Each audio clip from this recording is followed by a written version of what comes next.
პროევროპული აქციების მონაწილე ლაშა გაბიტაშვილი, რომელსაც 2025 წლის 13 იანვარს აბუდაბის რესტორანში ქართული ოცნების დეპუტატები ირაკლი ზარქვა და ვიქტორ სტანიკიძე ფიზიკურად დაუპირისპირდნენ, ამბობს, რომ საქართველოს მოქალაქეობა ჩამოართვეს. როგორც გაბიტაშვილი საკუთარ Facebook გვერდზე გავრცელებულ ვიდეო მიმართვაში ამბობს, მას საქართველოს და ისრაელის ორმაგი მოქალაქეობა ჰქონდა. ისრაელის პასპორტი გაბიტაშვილმა ისრაელის მოქალაქე ცოლთან ქორწინების შემდეგ მიიღო. გაბიტაშვილის თქმით, მან ქართული პასპორტის შენარჩუნების თხოვნით იუსტიციის სახლს მიმართა, თუმცა უარი მიიღო და მოქალაქეობა აღარ გაუგრძელდა. ლაშა გაბიტაშვილი ამბობს, რომ დანებებას არ აპირებს და იუსტიციის სახლის გადაწყვეტილებას სასამართლოში გაასაჩივრებს.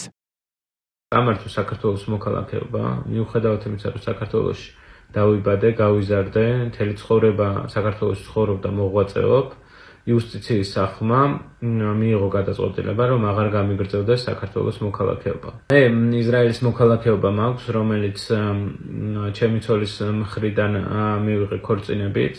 და ამის შემდეგ იუსტიციის სახლს მიმართე, რომ შენარჩუნება მოხდარიყო ჩემი მოქალაქეობის.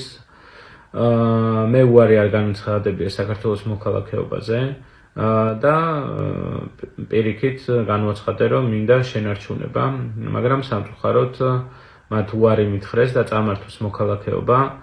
რასაც აუცილებლად გავასაჩივრებ და ბოლომდე ვიბრძოლებ იმისათვის, რომ დავიბრუნო საქართველოს მოქალაქეობა. ისინი ვერ წამართვენ ვერც სამშობლოს და ვერც მოქალაქეობას.